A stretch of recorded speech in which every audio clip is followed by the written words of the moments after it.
ಓಂ ಶಾಂತಿ. ಮುರಳಿಯ ದಿನಾಂಕ 11/4/2022। मीठे बच्चे, तुम्हारी बुद्धि में सारा दिन सर्विस के ख्यालात चलने चाहिए। तुम्हें सबका कल्याण करना है, क्योंकि तुम हो अंधों की लाठी। ಮಧುರ ಮಕ್ಕಳೇ, ನಿಮ್ಮ ಬುದ್ಧಿಯಲ್ಲಿ ಇಡೀ ದಿನ ಸೇವೆಯ ವಿಚಾರಗಳು ನಡೀತಿರಬೇಕು. ನೀವು ಸರ್ವರ ಕಲ್ಯಾಣ ಮಾಡಬೇಕು, ಏಕೆಂದರೆ ನೀವು ಕುರುಡರ ಊರುಗೋಲಾಗಿದ್ದೀರಿ.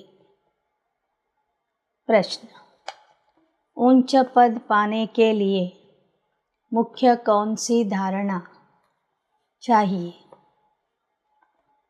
ಉನ್ನತ ಪದವಿಗಾಗಿ ಮುಖ್ಯ ಯಾವ ಧಾರಣೆ ಬೇಕು? ಉನ್ನತ ಪದವಿ ಬೇಕೆಂದರೆ ವಿಶೇಷವಾಗಿ ಯಾವ ಧಾರಣೆ ನಮ್ಮಲ್ಲಿ ಇರಬೇಕು? ऊंच पद तब मिलेगा जब अपनी कर्म इंद्रियों पर पूरा कंट्रोल होगा। अगर कर्म इंद्रियां वश नहीं, चलन ठीक नहीं, बहुत अधिक तमन्नाएं हैं, हबच है, तो ऊंच पद से वंचित हो जाएंगे। ऊंच पद पाना है तो माता पिता को पूरा फॉलो करो। ಉನ್ನತ ಪದವಿ ಬೇಕು ಅನ್ನೋದಾದರೆ ತಮ್ಮ ಕರ್ಮ ಇಂದ್ರಿಯಗಳ ಮೇಲೆ ಸಂಪೂರ್ಣ ನಿಯಂತ್ರಣ ಇರಬೇಕು. ನಿಮ್ಮ ಕರ್ಮ ಇಂದ್ರಿಯಗಳು ನಿಮ್ಮ ವಶದಲ್ಲಿ ಇರಲಿಲ್ಲ ಮತ್ತು ನಿಮ್ಮಲ್ಲಿ ಅಧಿಕ ಲೋಭ ಆಶೆಗಳು ಇದ್ದರೆ ನೀವು ಉನ್ನತ ಪದವಿಯಿಂದ ವಂಚಿತ ಆಗ್ತೀರಿ. ऊंच पद पाना है तो माता पिता को पूरा फॉलो करो, कर्म इंद्रिय जीतवन। ಉನ್ನತ ಪದವಿ ಬೇಕು ಅನ್ನೋದಾದರೆ ಮಾತಾ ಪಿತರನ್ನು ಸಂಪೂರ್ಣ ಅನುಕರಣೆ ಮಾಡಿರಿ, ಕರ್ಮೇಂದ್ರಿಯ ಜೀತ ಆಗಿರಿ. ಗೀತ: ನಯನಹೀನ ಕೋ ರಾಹ ದಿಖಾओ ಪ್ರಭು. ನಯನಹೀನರಿಗೆ ದಾರಿ ತೋರಿಸು ಹೇ ಭಗವಂತ. ओम शांति। प्रदर्शनी के लिए यह गीत बहुत अच्छा है। ऐसे नहीं प्रदर्शनी में रिकॉर्ड नहीं बजाए जा सकते। इस पर भी तुम समझा सकते हो, क्योंकि पुकारते तो सब है, परंतु यह नहीं जानते कि जाना कहाँ है और कौन ले जाएगा. ಪ್ರದರ್ಶನಗಳಲ್ಲಿ ಇಂತಿಂಥ ಹಾಡುಗಳನ್ನು ಹಾಕಬಹುದು. ಇದರ ಅರ್ಥ ತಿಳಿಸುವುದರ ಮೂಲಕ ಜನರಿಗೆ ನೀವು ಜ್ಞಾನ ಹೇಳಬಹುದು. ಇವತ್ತು ಎಲ್ಲ ಭಕ್ತರು ಈ ರೀತಿಯಲ್ಲಿ ಹಾಡ್ತಾ ಇದ್ದಾರೆ, ನಯನಹೀನರಿಗೆ ಮಾರ್ಗ ತೋರಿಸುವಂತೆ. ಆದರೆ ಆ ಮಾರ್ಗ ಯಾವುದು? ಯಾರು ಬಂದು ನಮಗೆ ತೋರಿಸ್ತಾರೆ, ಎಲ್ಲಿಗೆ ಕರ್ಕೊಂಡು ಹೋಗ್ತಾರೆ ಅನ್ನೋದು ಯಾರಿಗೂ ಗೊತ್ತಿಲ್ಲ ಅಂತ ಬಾಬಾ ತಿಳಿಸ್ತಾ ಇದ್ದಾರೆ. जैसे कि ड्रामा अथवा भावी वश भक्तों को भक्ति करनी है। जब भक्ति पूरी होती तब बाप आते, कितना दर दर भटकते, मेले मला खड़े लगते, दिन प्रतिदिन वृद्धि को पाते जाते। श्रद्धा से तीर्थों पर जाना भटकना चलता ही आता है, बहुत समय हो जाता है. ಬಾಬಾ ಹೇಳ್ತಾರೆ, ನಾಟಕದ ಅನುಸಾರವಾಗಿ ಎಲ್ಲರೂ ಭಕ್ತಿ ಮಾಡಲೇಬೇಕಿತ್ತು, ಅಲಿಬೇಕಿತ್ತು, ಯಾತ್ರೆ ಜಾತ್ರೆಗಳನ್ನು ಮಾಡಬೇಕಿತ್ತು. ಈ ಭಕ್ತಿ ಅನ್ನೋದು ದಿನೇ ದಿನೇ ವೃದ್ಧಿ ಆಗ್ತಾ ಇದೆ. ಭಕ್ತರಲ್ಲಿ ಯಾರು ಶ್ರೇಷ್ಠ ಭಕ್ತರು ಆಗಿ ಹೋಗಿರ್ತಾರೆ ಅವರ ಚಿತ್ರ ಹಾಕಿ ಸರ್ಕಾರ ಸ್ಟ್ಯಾಂಪ್ ಮಾಡ್ತದೆ. ಸಾಧುओं आदि के भी ಸ್ಟ್ಯಾಂಪ್ बनाते. ದೊಡ್ಡ ದೊಡ್ಡ ಸಾಧು ಸಂತರ ಚಿತ್ರಗಳನ್ನು ಹಾಕಿ ಸರ್ಕಾರ ಪೋಸ್ಟಲ್ ಸ್ಟ್ಯಾಂಪ್ಗಳನ್ನು ಪ್ರಿಂಟ್ ಮಾಡ್ತದೆ. ಬರ್ತ್ಡೇ ಮನಾತೆ. ಸಾಧು ಸಂತರ ಜಯಂತಿಗಳನ್ನು ಎಲ್ಲರೂ ಆಚರಿಸ್ತಾರೆ. ಹೇಗೆ ನಾನಕ ಜಯಂತಿ, ಮಹಾವೀರ ಜಯಂತಿ, ಹೀಗೆ ಧರ್ಮಸ್ಥಾಪಕರು ಮತ್ತು ಸಾಧು ಸಂತರ ಜಯಂತಿಗಳನ್ನು ಭಾರತದಲ್ಲಿ ಹಬ್ಬದ ರೂಪದಲ್ಲಿ ಆಚರಿಸ್ತಾರೆ. लेकिन यह सब रावण राज्य का माया का भभका है. उनका भी मेला मला खड़ा चाहिए. ಆದರೆ ಇದೆಲ್ಲವೂ ಸಹ ರಾವಣ ರಾಜ್ಯದ ಮಾಯೆಯ ವೈಭವ ಆಗಿದೆ. ಮಾಯೆಗೂ ಸ್ವಲ್ಪ ಅವಕಾಶ ಬೇಕಲ್ವ. ತನ್ನ ವೈಭವ ತೋರಿಸಲಿಕ್ಕೆ ಮಾಯೆಗೂ ಚಾನ್ಸ್ ಬೇಕು. आधा कल्प तुम रावण राज्य में भटकते रहे. अब बाबा आकर रावण राज्य से छुड़ाए राम राज्य में ले जाते. दुनिया यह नहीं जानती कि आपे ही पूज्य, आपे ही पुजारी, यह महिमा किसकी है. पहले 16 कला संपूर्ण पूज्य रहते हैं, फिर 2 कला कम हो जाती तो उनको सेमी कहेंगे. फुल पूज्य से 2 कला कम होने से सेमी पूज्य कहेंगे. ಜಗತ್ತಿನವರಿಗೆ ಪೂಜ್ಯಸೋ ಪೂಜಾರಿಯ ಅರ್ಥ ಗೊತ್ತಿಲ್ಲ. ಸತ್ಯಯುಗದ ದೇವತೆಗಳು 16 ಕಲಾ ಸಂಪೂರ್ಣ ಪೂಜ್ಯ ಆಗಿರ್ತಾರೆ. ತ್ರೇತಾಯುಗದವರು ಸೆಮಿ ಪೂಜ್ಯ ಆಗ್ತಾರೆ. ಯಾಕೆ ಅಂದರೆ 2 ಕಲೆಗಳು ಕಡಿಮೆ ಆಗ್ತವೆ. तुम जानते हो पुजारी से फिर पूज्य बन रहे हैं, फिर सेमी पूज्य बनेंगे. अब इस कलयुग के अंत्य में हमारा पुजारीपन का पार्ट खत्म होता है. ನಾವೇ ಪೂಜ್ಯರು, ನಾವೇ ಪೂಜಾರಿಗಳು ಆಗ್ತೇವೆ. ಈಗ ನಮ್ಮ ಪೂಜಾರಿ ಪಾತ್ರ ಮುಗಿದಿದೆ. पूज्य बनाने के लिए बाबा को आना पड़ता है.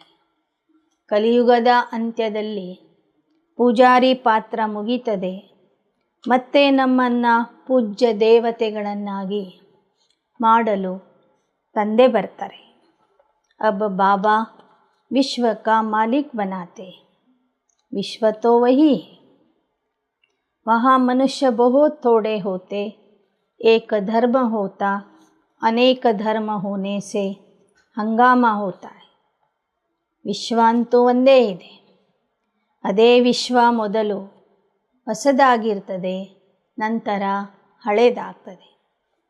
ಹೊಸ ವಿಶ್ವದಲ್ಲಿ ಕಡಿಮೆ ಜನ ಇರ್ತಾರೆ, ಧರ್ಮನೂ ಒಂದೇ ಇರ್ತದೆ. ಹಳೇ ವಿಶ್ವದಲ್ಲಿ ಜನಸಂಖ್ಯೆ ಜಾಸ್ತಿ ಆಗ್ತದೆ, ಧರ್ಮಗಳು ಜಾಸ್ತಿ ಆಗ್ತವೆ.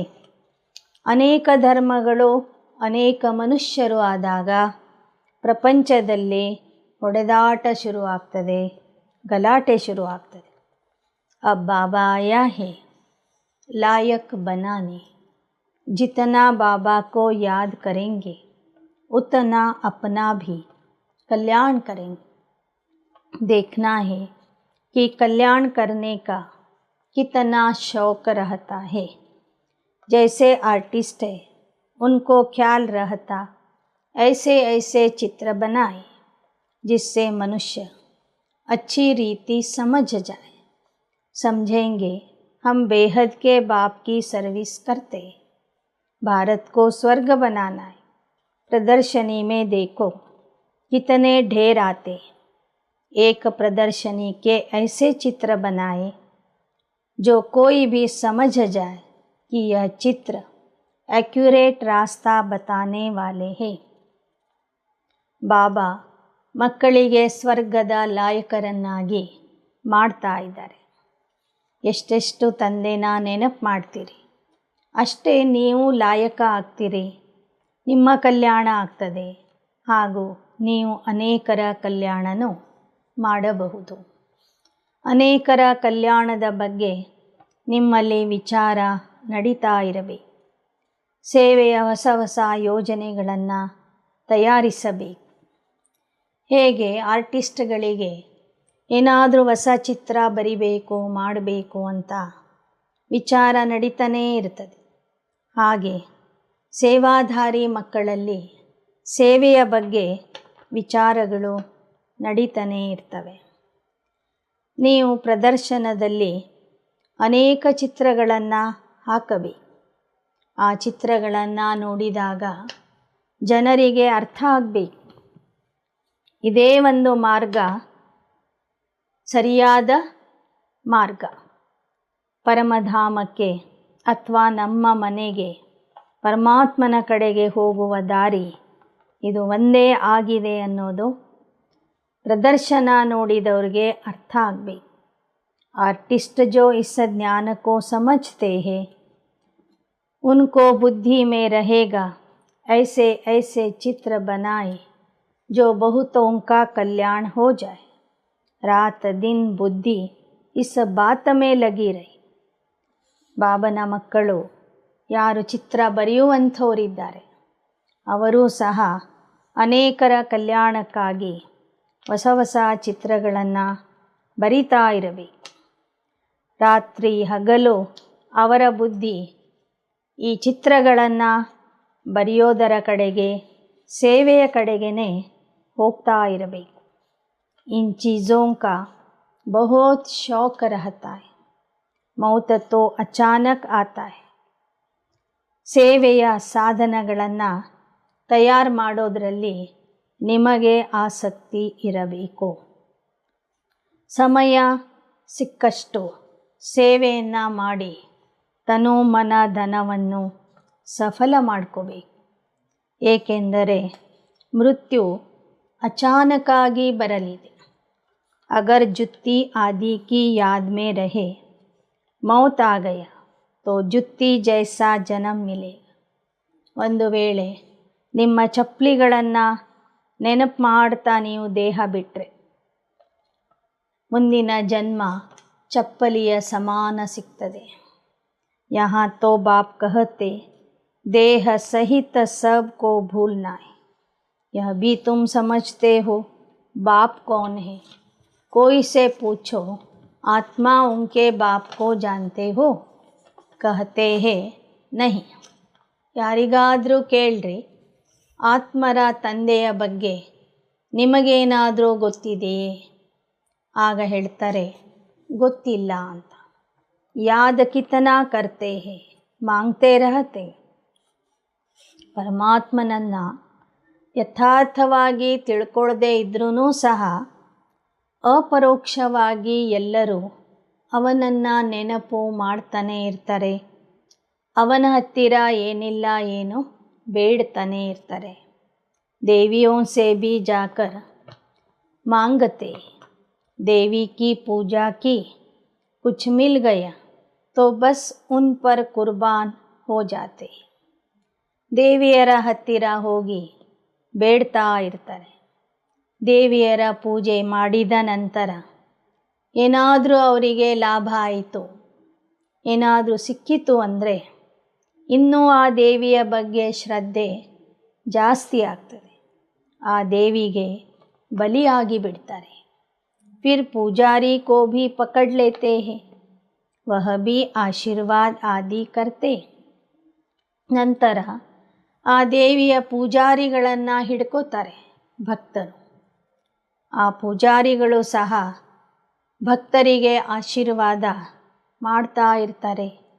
ಕಿತನಿ ಅಂಧಶ್ರದ್ಧಾ है तो ऐसे ऐसे गीतों पर प्रदर्शनी में भी समझा सकते हो.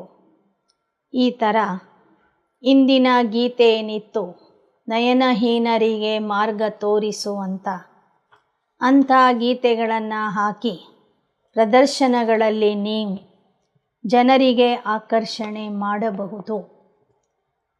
ಆ ಭಕ್ತಿಯ ಹಾಡುಗಳ ಅರ್ಥ ತಿಳಿಸಿ ಜ್ಞಾನ ಹೇಳಬಹುದು. ಪ್ರದರ್ಶನಿ ತೋ ಗಾಂವ್ ಗಾಂವ್ ಮೇ ಜಾಯೇಗಿ, ಬಾಪ್ ಗರೀಬ್ ನಿವಾಜೆ ಉನ್ಹೋಂಕೋ ಜೋರ್ ಸೆ ಉಠಾನಾ ಹೈ. ಈ ಪ್ರದರ್ಶನ ಅಂತೂ ಹಳ್ಳಿ ಹಳ್ಳಿಗೂ ಹೋಗಲಿದೆ. ಬಾಬಾ ಬಡವರ ಬಂಧು ಆಗಿದ್ದಾರೆ. ಆ ಬಡವರನ್ನು ನಾವು ಎಬ್ಬಿಸಬೇಕು. ಸಾವುಕಾರ ತೋ ಕೋಟೋ ಮೇ ಕೋಯಿ ನಿಕಲೇಗಾ, ಪ್ರಜಾ ತೋ ಢೇರ್ ಹೈ. ಇಲ್ಲಿ ಹೆಚ್ಚಿನ ಸಂಖ್ಯೆಯಲ್ಲಿ ಬಡವರೇ ಬಂದು ಜ್ಞಾನ ಕೇಳ್ತಾರೆ, ತಿಳ್ಕೊಳ್ತಾರೆ. ಶ್ರೀಮಂತರು ಕೋಟಿಯಲ್ಲಿ ಕೆಲವರು ಮಾತ್ರ ಬರ್ತಾರೆ. ಯಹ ತೋ ಮನುಷ್ಯ ಸೆ ದೇವತಾ ಬನನಾ ಹೈ, ಬಾಪ್ ಸೆ ವರ್ಸಾ ಮಿಲ್ತಾ ಹೈ. पहले पहले तो बाप को जानना चाहिए कि वह हमको पढ़ाते हैं. इस समय मनुष्य कितने पत्थर बुद्धि देखते भी है, इतने सेंटर्स पर आते. सबको निश्चय बाप टीचर सद्गुरु है, यह भी समझते नहीं. ಬಾಬಾ ಹೇಳ್ತಾರೆ, ತಂದೆಯನ್ನು ಗುರುತಿಸಿದರೆ ಮಾತ್ರ ಅವನಿಂದ ಆಸ್ತಿ ಸಿಗ್ತದೆ. ಆದ್ದರಿಂದ ಮೊದಲು ಎಲ್ಲರೂ ಆ ತಂದೆಯನ್ನು ತಿಳ್ಕೋಬೇಕು. ಅವನೇ ನಮಗೆ ಓದಿಸ್ತಾ ಇದ್ದಾನೆ. ಇಂದಿನ ಮನುಷ್ಯರು ಎಷ್ಟು ಕಲ್ಲು ಬುದ್ಧಿಯಾಗಿದ್ದಾರೆ. ಎಷ್ಟೇ ನಾವು ಪ್ರಯತ್ನ ಮಾಡಿದ್ರೂ, ಜ್ಞಾನ ಹೇಳಿದ್ರೂ ಅರ್ಥನೇ ಆಗೋದಿಲ್ಲ.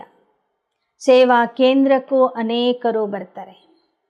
ಎಲ್ಲರಿಗೂ ಒಂದೇ ಥರದ ನಿಶ್ಚಯ ಇರೋದಿಲ್ಲ. ಪಕ್ಕಾ ಮಕ್ಕಳಿಗೆ ನಿಶ್ಚಯ ಇರ್ತದೆ.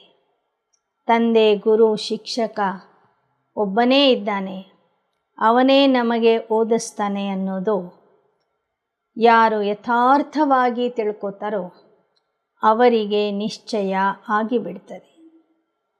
एक दूसरा गीत भी है, इस पाप की दुनिया से कहीं दूर ले चलो, वह भी अच्छा है.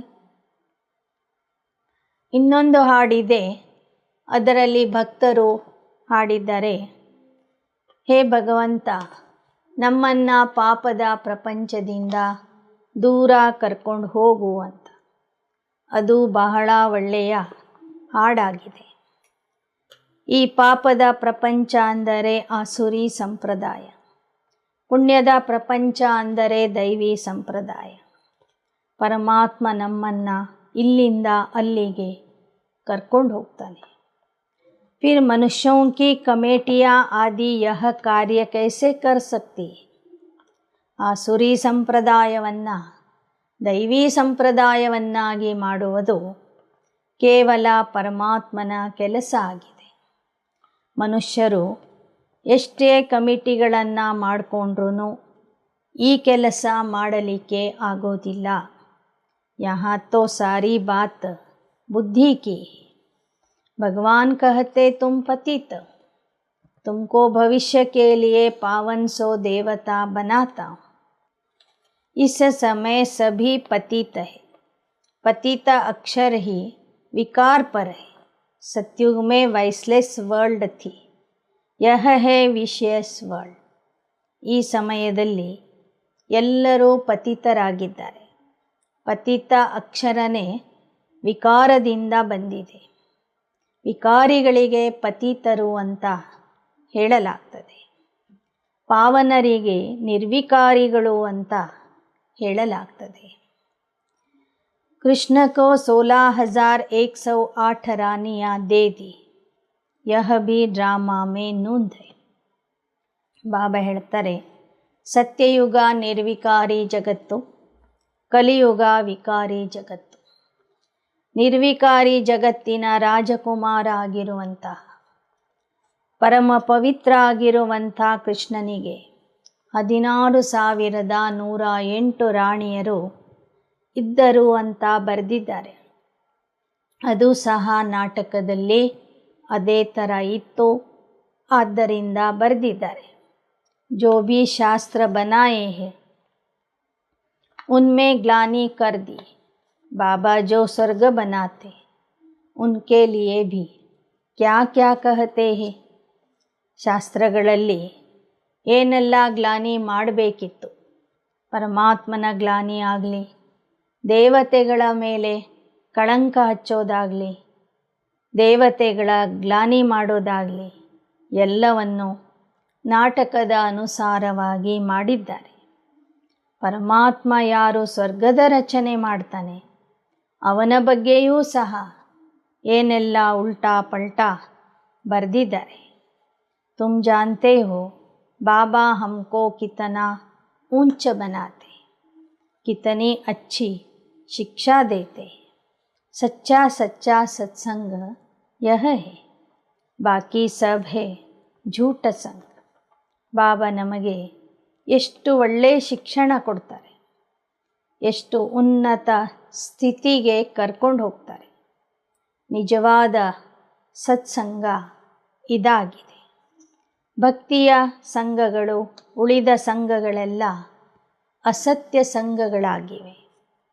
ऐसे को फिर परमात्मा आकर विश्व का मालिक बनाते. बाप समझाते, हे बच्चे तुमको अब अंधों की लाठी बनना है.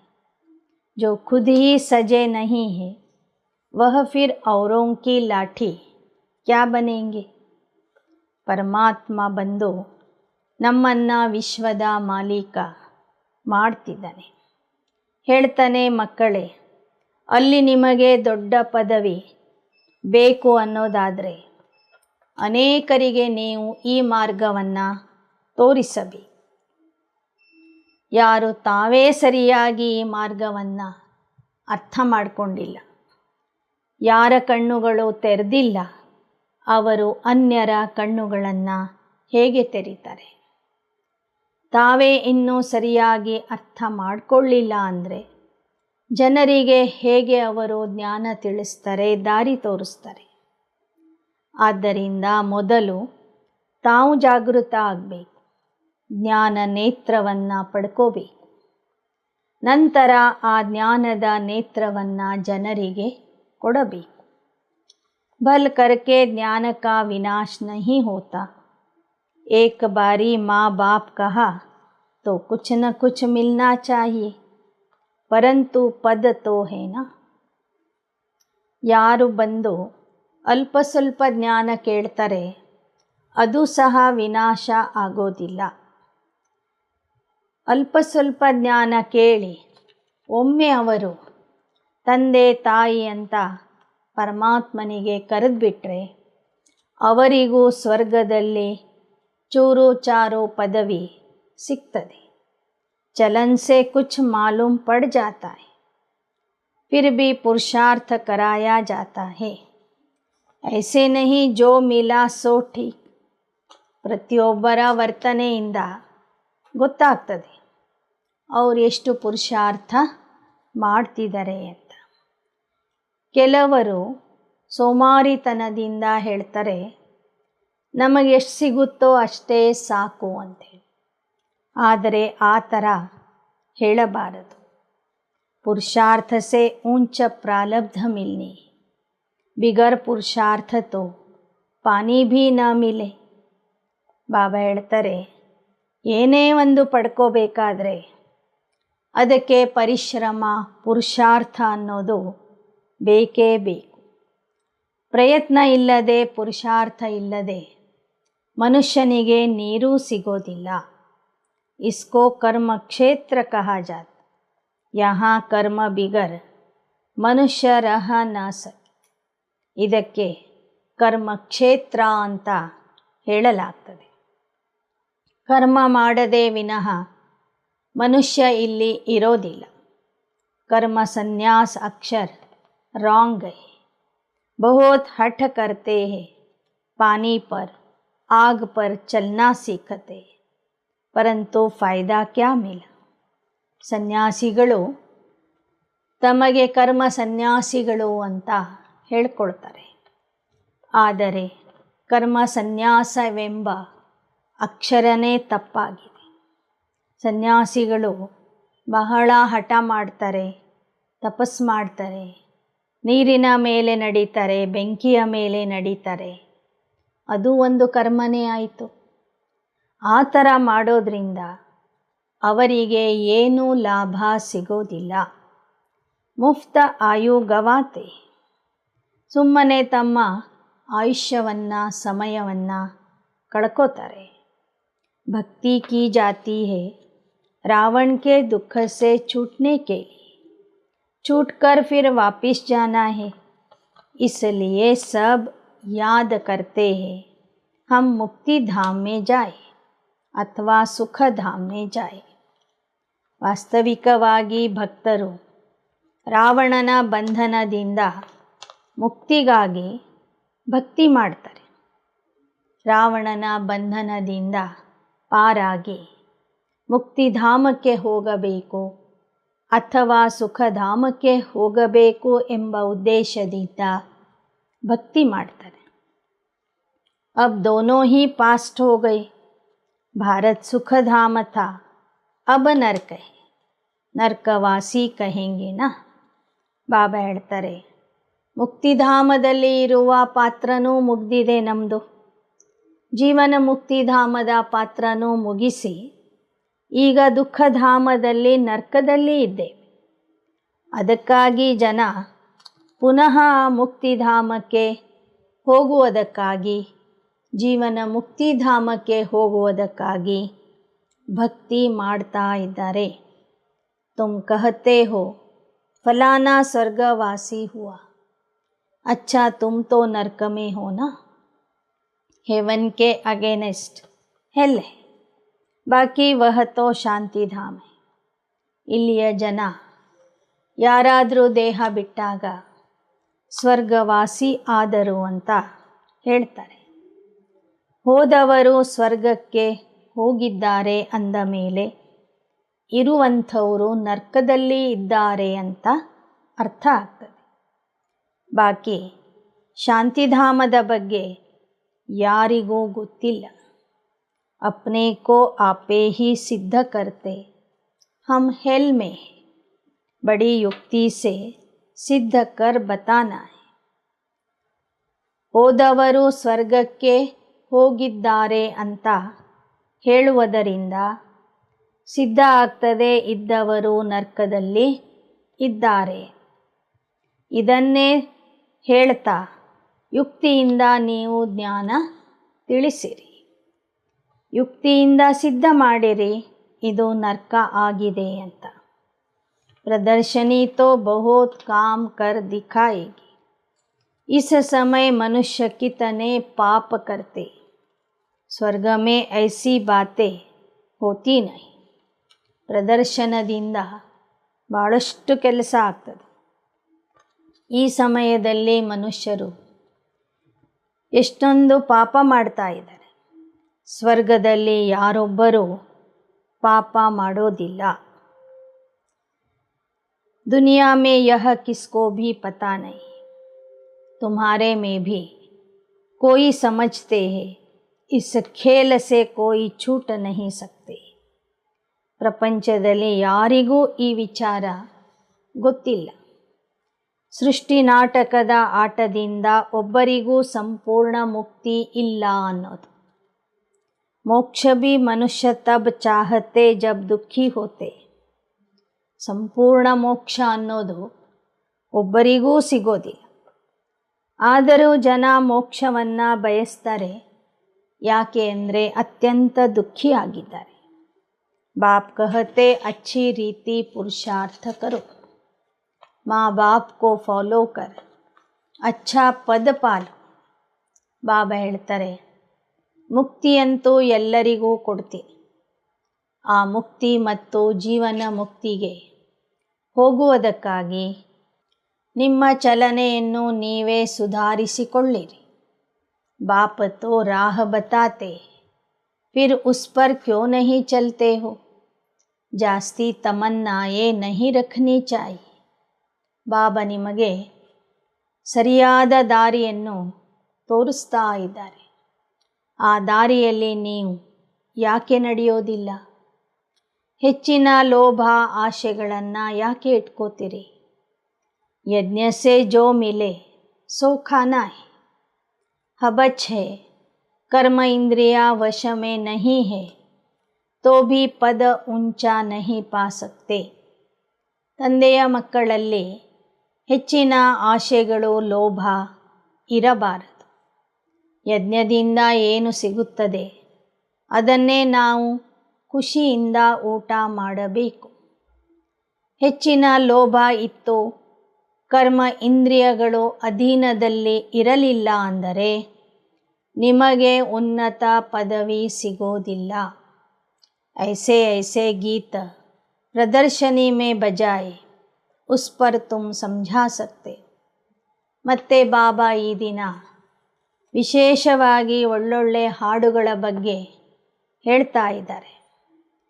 ನಯನಹೀನರಿಗೆ ದಾರಿ ತೋರಿಸು ಎನ್ನುವಂತಹ ಒಂದು ಗೀತೆ, ಈ ಪಾಪದ ಪ್ರಪಂಚದಿಂದ ನಮ್ಮನ್ನು ದೂರಕ್ಕೆ ಕರ್ಕೊಂಡು ಹೋಗು ಎನ್ನುವಂಥ ಮತ್ತೊಂದು ಗೀತೆ. ಈ ರೀತಿಯಲ್ಲಿ ಭಕ್ತಿಯ ಒಳ್ಳೊಳ್ಳೆ ಹಾಡುಗಳನ್ನು ಸಿಲೆಕ್ಟ್ ಮಾಡಿ ಅದನ್ನು ಹಾಕುವುದರ ಮೂಲಕ ಜನರಿಗೆ ಆಕರ್ಷಣೆ ಮಾಡಿರಿ. ಪ್ರದರ್ಶನದಲ್ಲಿ ಅಂಥ ಗೀತೆಗಳನ್ನು ಹಾಕಿರಿ. ಆ ಗೀತೆಗಳ ಅರ್ಥ ತಿಳಿಸುತ್ತಾ ಈ ಈಶ್ವರಿಯ ಜ್ಞಾನ ಅವರಿಗೆ ಕೊಡ್ತಾ ಹೋಗ್ರಿ. ತುಮ್ ಹೋ ಶಿವ ಬಾಬಾ ಕೆ ಪರಿವಾರ, शिव बाबा के ऊपर तो कोई है नहीं और सबके ऊपर तो कोई न कोई निकलेंगे. 84 जन्म में दादा बाबा भी 84 मिलते. शिव बाबा है रचयिता, अब नई रचना रच रहे हैं, अर्थात पुरानी को नया बनाते हैं. ನೀವು ಶಿವನ ಪರಿವಾರದವರಾಗಿದ್ದೀರಿ. ಶಿವತಂದೆಯ ಮೇಲೆ ಆ ಶಿವನಿಗೆ ತಂದೆ ಇಲ್ಲ, ತಾಯಿ ಇಲ್ಲ, ಗುರು ಇಲ್ಲ, ಶಿಕ್ಷಕ ಇಲ್ಲ, ಅಜ್ಜ ಇಲ್ಲ, ಅಜ್ಜಿ ಇಲ್ಲ. ಅವನೇ ಶಿಖರದಲ್ಲಿ ಇರ್ತಕ್ಕಂತಹ ತಾನೇ ತಾನಾದಂತಹ ಶಕ್ತಿ ಆಗಿದ್ದಾನೆ. ಆದ್ದರಿಂದ ಭಕ್ತಿಯಲ್ಲಿ ಅವನಿಗೆ ಶಂಭು ಅಂತ ಕರೀತಾರೆ. ಶಂಭು ಅಂದರೆ ಸ್ವಯಂಭೂ, ತಾನೇ ತಾನಾದವನು. ಅವನು ಇಡೀ ಜಗತ್ತಿಗೆ ತಂದೆ, ತಾಯಿ, ಗುರು, ಸ್ವಾಮಿ, ಶಿಕ್ಷಕ ಆಗಬಲ್ಲ. ಆದರೆ ಅವನಿಗೆ ತಂದೆ, ತಾಯಿ, ಗುರು, ಶಿಕ್ಷಕ ಯಾರೂ ಇಲ್ಲ.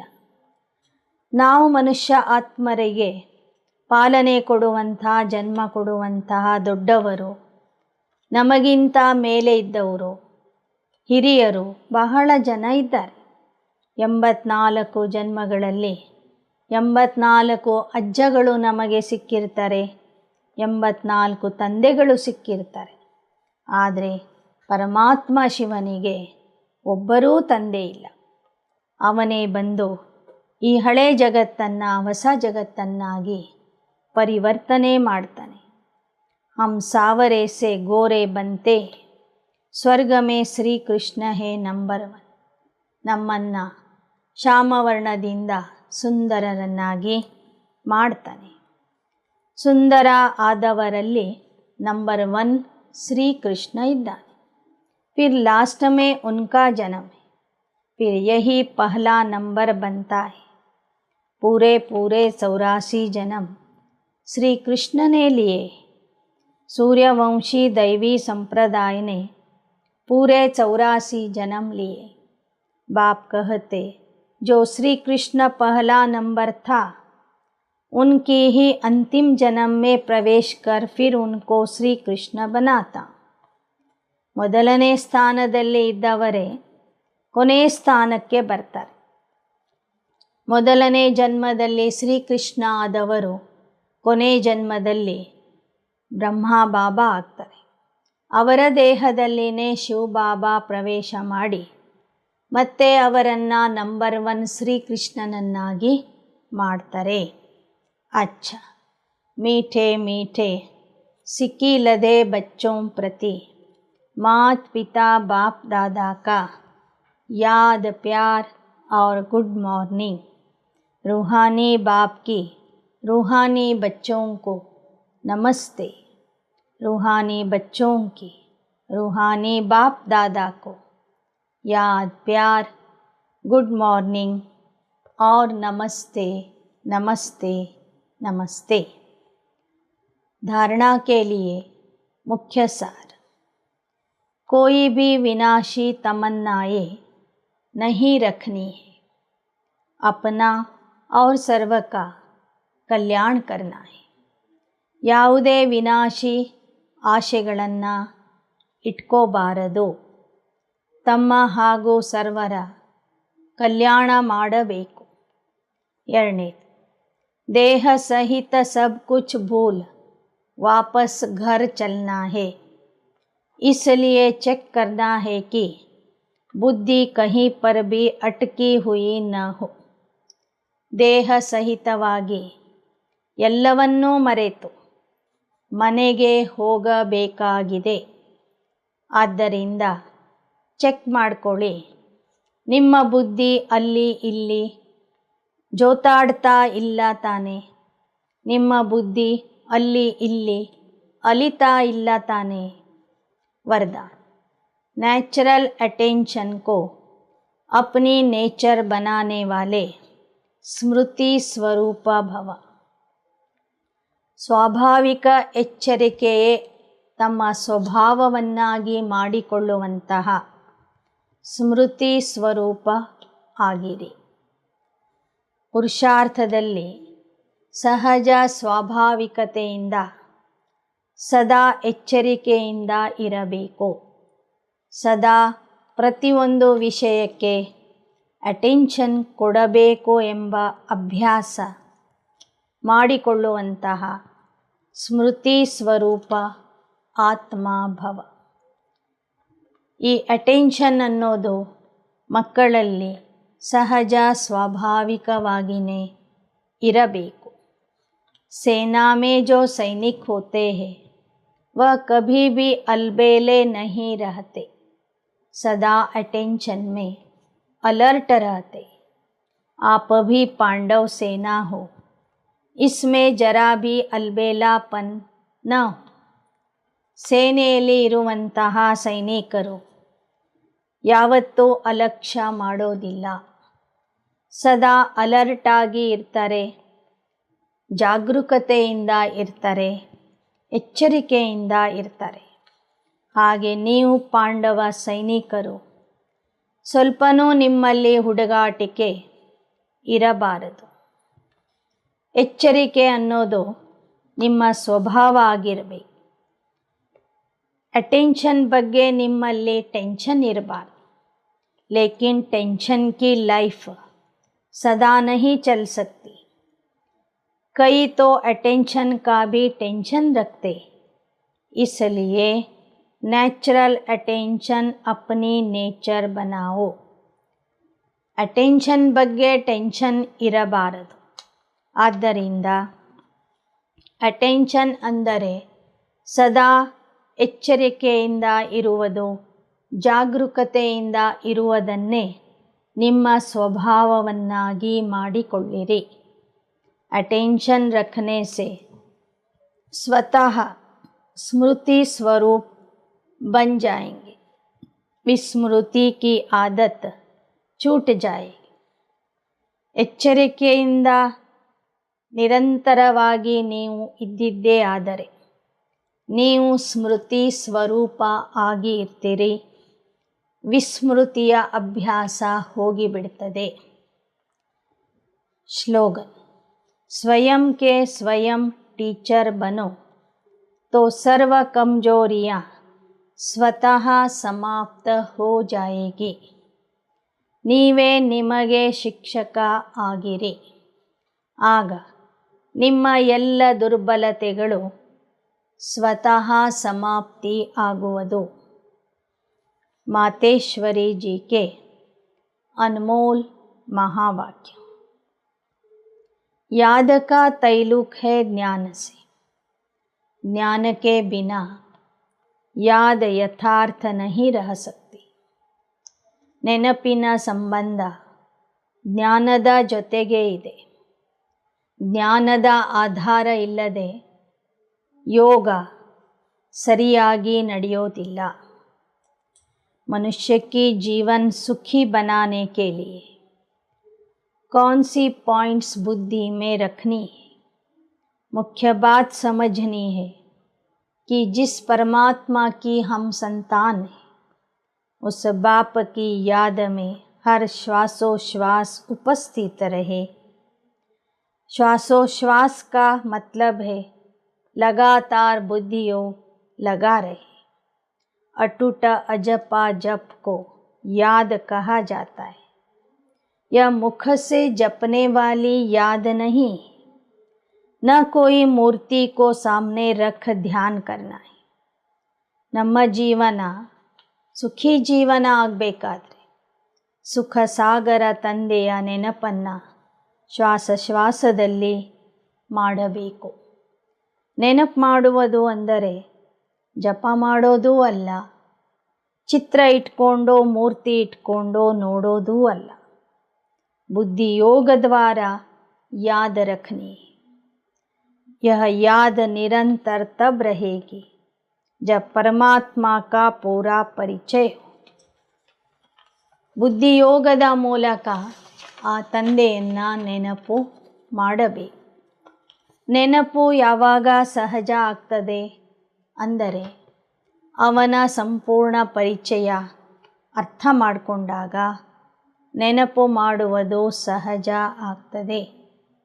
परमात्मा ने गीता में साफ कहा, न मैं ध्यान से न मैं जप से मिलता हूँ, न मेरी सूरत को सामने रख उनका ध्यान करना है, परंतु ज्ञान योग द्वारा परमात्मा को पाना है. ಭಗವದ್ಗೀತೆಯಲ್ಲಿ ಭಗವಂತ ಈ ಮಾತನ್ನು ಹೇಳಿದ್ದಾನೆ. ಧ್ಯಾನ ಮಾಡೋದ್ರಿಂದ ನಾನು ಸಿಗೋದಿಲ್ಲ, ಜಪ ತಪ ಮಾಡೋದ್ರಿಂದ ನಾನು ಸಿಗೋದಿಲ್ಲ, ನನ್ನ ಮೂರ್ತಿಯನ್ನು ನೋಡೋದ್ರಿಂದ ನಾನು ಸಿಗೋದಿಲ್ಲ, ಆದರೆ ಜ್ಞಾನ ಯೋಗದ ಮೂಲಕನೇ ನನ್ನ ಪ್ರಾಪ್ತಿಯಾಗ್ತದೆ. इसलिए मैं कौन हूँ इसको जानकर ज्ञान के आधार पर योग करना. ज्ञान के लिए फिर पहले संग चाहिए. अब यह सब ज्ञान की पॉइंट्स बुद्धि में रखनी, तभी योग ठीक लग सकेगा. ಪರಮಾತ್ಮನನ್ನು ಯಥಾರ್ಥವಾಗಿ ತಿಳ್ಕೊಳ್ಳುವಂತಹ ಜ್ಞಾನ ಬೇಕು.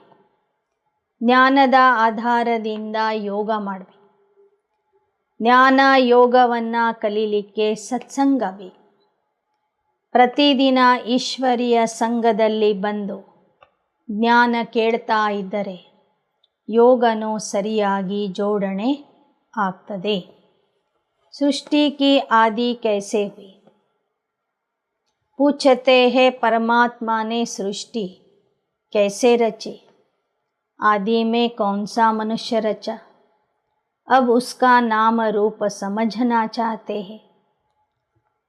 ಜನ ಕೇಳ್ತಾರೆ, ಪರಮಾತ್ಮ ಈ ಸೃಷ್ಟಿಯನ್ನು ಹೇಗೆ ರಚಿಸ್ತಾನೆ? ಅವನು ರಚನೆ ಮಾಡಿದ ಮೊದಲನೇ ಮನುಷ್ಯ ಯಾರು ಅಂತ. ಅವರಿಗೆ ಹೇಳಬೇಕು, परमात्मा ने सृष्टि की आदि ब्रह्मा तन से पहला आदमी ब्रह्मा रचा. तो जिस परमात्मा ने सृष्टि की आदि की, तो अवश्य परमात्मा ने भी इस सृष्टि में अपना पार्ट बजाया. अब परमात्मा कैसे पार्ट बजाते? कैसे ब्रह्मा को रचा? पहले ब्रह्मा की आत्मा पवित्र हुई, वही जाकर श्री कृष्ण बनी. उसी तन द्वारा देवताओं के सृष्टि की स्थापना हुई. परमात्मा ಬಂದು ಮೊದಲು ಬ್ರಹ್ಮನನ್ನು ರಚನೆ ಮಾಡ್ತಾನೆ. ಅವರ ಮೂಲಕ ದೇವತಾ ಧರ್ಮದ ಸ್ಥಾಪನೆ ಮಾಡ್ತಾನೆ. ಅಂದ ಮೇಲೆ ಸೃಷ್ಟಿಯ ಆದಿಯಲ್ಲಿ ಪರಮಾತ್ಮ ಸ್ವತಃ ಬಂದು ಅದ್ಭುತವಾದಂತಹ ಪಾತ್ರ ಮಾಡ್ತಾನೆ. दैवी सृष्टि की रचना ब्रह्मा द्वारा कराई, तो देवताओं का पिता ठहरा ब्रह्मा. ब्रह्मा सो श्री कृष्ण बनता है. ದೇವತೆಗಳನ್ನು ಬ್ರಹ್ಮಾರವರ ಮೂಲಕ ರಚಿಸ್ತಾರೆ ಶಿವಬಾಬಾ.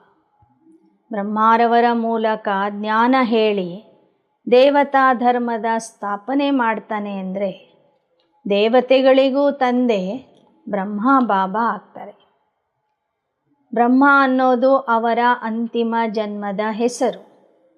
ಅವರೇ ಭವಿಷ್ಯದಲ್ಲಿ ಶ್ರೀಕೃಷ್ಣ ಅಥವಾ ನಾರಾಯಣ ಆಗ್ತಾರೆ. वही आत्मा सुख का पार्ट पूरा कर दुख के पार्ट में आती तो रजो तमो अवस्था पार कर फिर शूद्र से ब्राह्मण बनती. हम भी ब्रह्मा वंशी सो शिव वंशी सच्चे ब्राह्मण हैं. ब्रह्मा के द्वारा अविनाशी ज्ञान लेकर पवित्र बनते.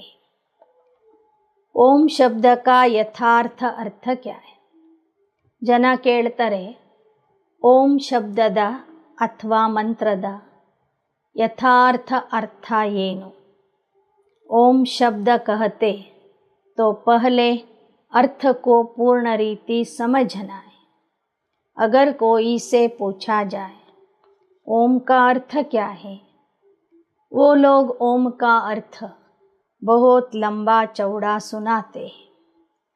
ओमकार बड़े आवाज़ से सुनाते.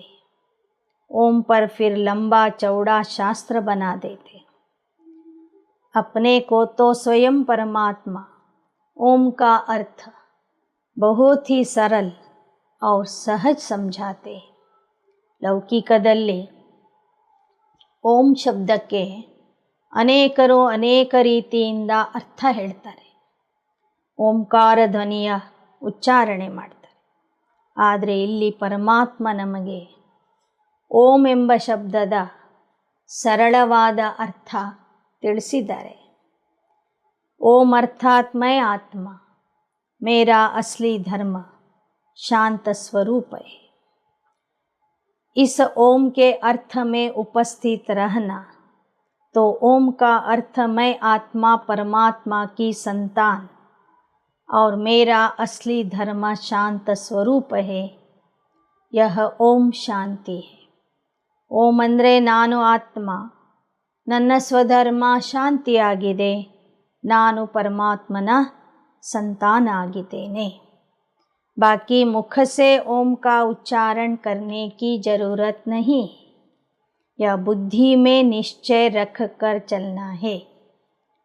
ಇಲ್ಲಿ ಮುಖದಿಂದ ನಾವು ಓಂ ಧ್ವನಿಯ ಉಚ್ಚಾರಣೆ ಮಾಡುವ ಅಗತ್ಯ ಇಲ್ಲ. ಆದರೆ ಬುದ್ಧಿಯಲ್ಲಿ निश्चय इरಬೇಕು. ओम का स्वरूप में स्थित रहना. बाकी वह लोग भल ओम का अर्थ सुनाते मगर उस स्वरूप में स्थित नहीं रहते.